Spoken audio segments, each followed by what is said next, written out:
There's this quote from the poet Zora Cross, and she said, "You never know a nation until you know what its pens have been doing. Swords don't matter, a spoonful of blood. Ink outlasts all the gore." And that really resonates with me. My name is Dr. Maria Quirk, and my research looks at Queensland women poets and their response to the First World War. Well, when I first began my research, I was looking more at the motivations for women to become involved in war work.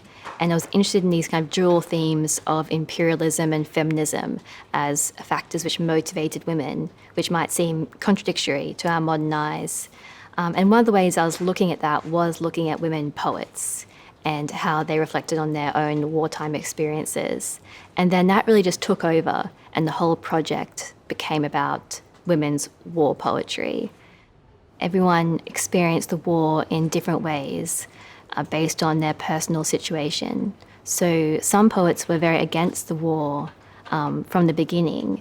Maybe that was informed by their pacifism or their feminism, and maybe became more patriotic through their poems throughout the war as they saw the terrible toll it was taking, or felt that they should be supporting our soldiers. Whereas other poets you can see went in the other direction. They may have been ambivalent towards the war at the beginning or supportive, but something in their personal life, usually the death of a loved one, may have really turned their opinion around. And particularly in the early 1920s, you see some really raw poetry by women as they reflect on that loss. So I think that's really been the biggest takeaway from my research, is that breadth of perspectives.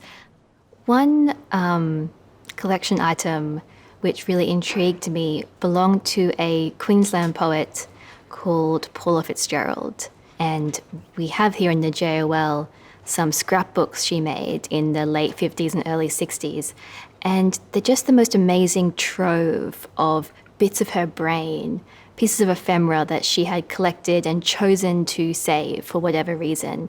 So articles from the paper, feedback from editors, pamphlets, rejection letters, and you could really get a sense of her as a person through what she had chosen to save in these scrapbooks. And even though they were compiled in the 50s and 60s, there was material dating back to her work about World War I. Her own brother had died in 1918, and she later dedicated some of her poetry to him and wrote about that experience. Something else which really surprised me about the project was people's response to it. I think poetry really resonates with people, and it really sticks in their brain. So when I told my grandmother about the project, she actually wrote me a letter in which she transcribed from memory a poem she had read in 1944.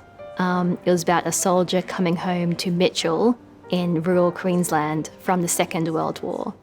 She only read it once, and I was able to find this poem in the newspaper archive from the Australian Women's Weekly, and I sent her a copy.